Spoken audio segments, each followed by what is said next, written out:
Joining us now, the man of the moment, Rand Paul, who's gotten the establishment in both parties all riled up on this PATRIOT Act deal, and this went into the night yesterday as the Senate ultimately voted to move forward with a consideration of the USA Freedom Act, a measure that would end the controversial bulk collection of phone metadata. And Senator Paul joins us now. Senator, great to have you with us. How are you? Hey, Laura. Thanks for having me. By the way, one of the things that I enjoy most about watching you leave the Senate on these nights, especially when they're long nights, late nights, is you're trailed by all these reporters. Senator, don't you think that you're putting the country in danger? And you have like very calm. It's like, no, I actually think the Constitution does a pretty good job of protecting us. And you don't have any reaction. Most people would be running into their car, like closing the door. But you almost seem to. Are you enjoying this? I mean, it seems like you are enjoying this. I mean, the fight is a long fight and a difficult fight, but you seem to be having a good time during it. Well, to me, there's nothing more important, than the debate over either the Bill of Rights or the Constitution. And people can have different opinions. But my goodness, it's an important debate. And if you read about how the Constitution came about, these were all reasoned patriots, and they had a great deal of debate over trying to come together on the Constitution, whether we should have a Bill of Rights, whether we shouldn't, whether we should list the rights. And so I think it's a wonderful debate if it can be kept on a higher plane. How do you get to well, I want to get to the specifics, obviously, about the PATRIOT Act in a moment, but yeah, I'm thinking strategically here. How do you get to the nomination of the GOP? If you're running for the GOP nomination, how do you get there if the establishment, pretty much the whole party, with the exception of a few people, are just against you on this big issue? How do you get through that gauntlet? Well, I think it's interesting. The Washington establishment is against me in both parties. But when you get outside the Beltway and you visit America, you find that the vast majority of Republicans don't like this program. If you look at 40-year-olds, 83% of those under 40 think the government's gone too far. A majority of all Republicans think the government's gone too far. This is President Obama's program done by executive action, and it's been ruled illegal by the courts. I don't think any conservative in America trusts this president to look at this president. This is a guy who's abused the IRS to go after religious groups, to go after Tea Party groups. We want to let him collect all of our phone calls.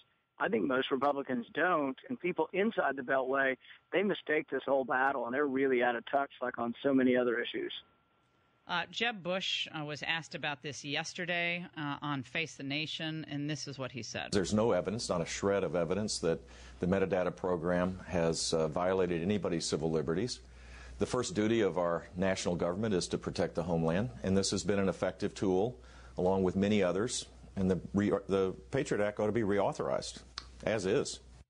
Your reaction to that? Well, I think he doesn't get it. I mean, our civil liberties are violated by collecting all of our records. The analogy I would say is that when the British soldiers came in with writs of assistance, general warrants, and took the colonist papers, would it have been okay if they took their papers and just stacked them down at the government office and said, we're not going to look at them?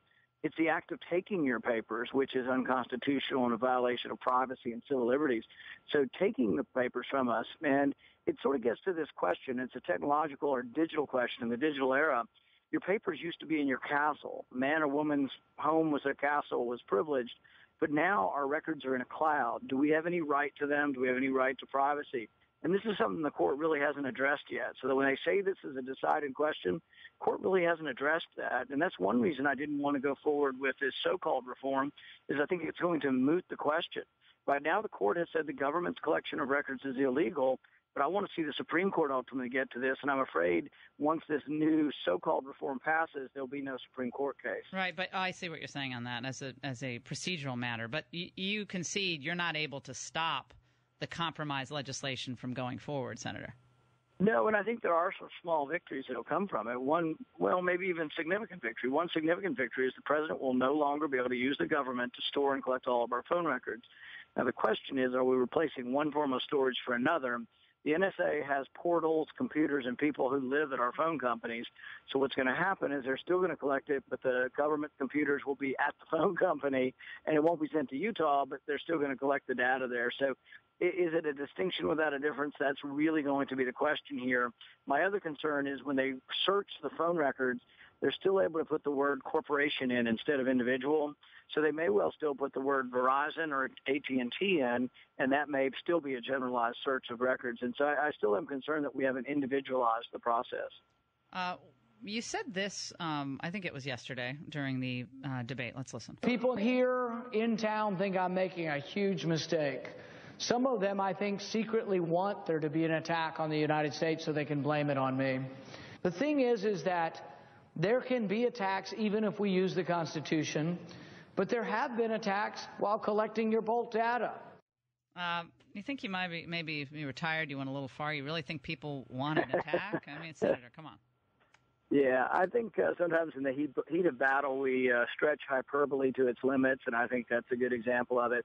The point I was trying to make, and I probably overstated, is that fear. They try to use fear to get us to relinquish our liberty, and I think that really tragedies will happen under any sort of system, but it's wrong to blame one individual. Like when the Boston bombing happened, I don't think one individual deserves all the blame. The police chief doesn't deserve all the blame, or it's not right to say, well, the president deserves the blame for the Boston bombing. We can, I think, intellectually discuss how we could have prevented the bombing and how we can do better. But I think that often we use fear and we say we won't be able to catch terrorists. We already don't catch terrorists with collecting all the data. So should we put television monitors in every house to try to prevent terrorist attacks? You know, there is a zero-sum game here that leads us down a slippery slope to where there will be no freedom left. I'm really curious about the presidential run of one of your Senate colleagues. He's going to announce in just a few minutes, Lindsey Graham. I have had a theory for many months that Lindsey Graham's purpose in running is to stop you and perhaps a few others in South Carolina and be the wall for Jeb, or maybe Marco Rubio in South Carolina. There's no path for him to have a national run for office. I mean, there really isn't. And, you know, I like him a lot as a person. But what do you think about that aspect of his running? You know, I don't know, but I do think that there's probably not a great deal of traction for someone who believes in censorship of the mail, believes that you shouldn't get an attorney to represent you when you're accused of a crime, and believes in the indefinite detention of American citizens. I just don't think those will be very popular in the Republican primary. So what the goal is of the person, I really don't know, but I don't think that some of the stances are going to be very popular with American people. In my colleagues at Fox yesterday on Special Report, Britt Hume, he was following this controversy, and this is what he said. He seems confused about which party he's running in. These stances, either on surveillance or on who's responsible for ISIS, are not going to sit well with, you know, the majority of the Republican electorate. It's just not going to happen. There is a segment of the Republican electorate which shares his somewhat paranoid views of things, and he will have their support, but that's not a nominating set. His point was, you know, maybe you're running, I guess, for the wrong nomination.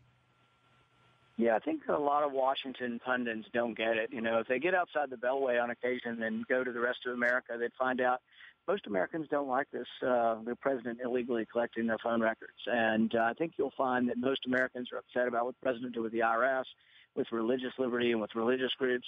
And they just don't trust this president to be collecting all of their records all the time. And so I think that if you were to ask Republican primary voters in Iowa, where I'm currently in second place, I think you'll find that a considerable number of them think that the president shouldn't have the power to collect our phone records.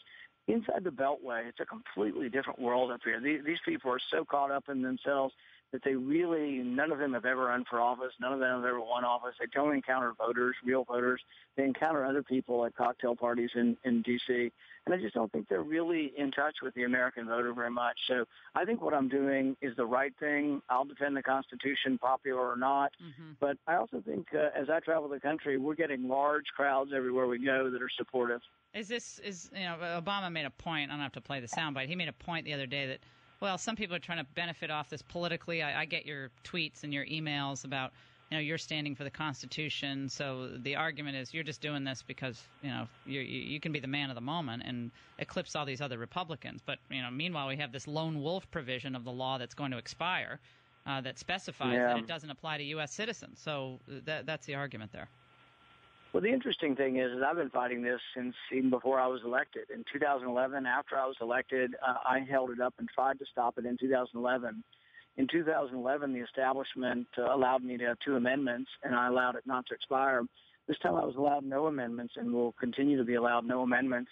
So a significant swath of the public who supports me is allowed no representation on this. With regard to the lone wolf provision, it's a provision they're hysterical about that's never been used. So all of a sudden the Republic's going to be in danger for a provision we've never used. I want to search terrorist records. I want to be more thorough. I want to hire more FBI agents to do this. I just don't want to indiscriminately search the records of Americans for whom there is no suspicion. Would you make any compromise on that roving wiretap provision, though, that follows the person, not the device? Because people throw away cell phones and so forth, and police have had to deal with this for years now. Yeah, I think there is a way to deal with it and to deal with it under the Constitution. I think there's a way to say that looking at a phone number is individualizing. I think it isn't indiscriminate is all phone record. One particular phone number that you've isolated and you have suspicion as to who they're calling, I think you can do that. I think there are ways to do that consistent with the Constitution. No. I am all for looking at the records of terrorists. I would go further. I would have done more. In fact, I think we've been distracted. The Boston bomber we were warned about, this guy Simpson from Phoenix that went to Garland to shoot up the Cartoonist Festival there. I think we were warned about him as well. We should spend more time going after these people. I'm glad you make that point because it seems like most all of these people, from Hassan, who shot up Fort Hood, we knew about his crazy Islamist predilections. And you're right about the guys who blew up the cartoon. Tsarnaev, they never should have been in the United States. And finally, Senator, I want to say that you and Jeff Sessions and I think it was Susan Collins and Shelby, you and Mike Lee, I don't want to leave anyone out, you all stood alone against this vote to move forward with this fast-track trade authority in the Senate. And I think a lot of the same reasoning applies to the giving Obama all this additional trade authority in closed door. Nobody knows what's in the TPP and all these other issues that are going to come down the road. And you stood against that with just a few others. And I want to say thank you for doing that in the Republican Party. Thank you for doing that because I think a lot of the same analysis of trust and verification in the Constitution, different topics, but applies to the trade deal as well. I think it's absurd to make the trade deal classified, not let journalists, not let scholars read it, not let legislators read it. I was able to read it, but only with staff there for a little while. We aren't allowed to take it outside of there. And these things need to be combed through. And I don't even think they gave us the complete agreement. We're sort of looking at a skeleton of the agreement. God. So I think it's crazy to give the president power when they're classifying a trade treaty, which is absurd. All right, Senator Rand Paul, we really appreciate you spending some time. And the man who doesn't sleep, apparently, at all. And he's number 2 in Iowa. Jeb Bush is down at only 10%, I believe. That's the latest figure for him. Walker and Rand Paul, 1 and 2. Senator, thanks so much. Thanks, Tom. All right.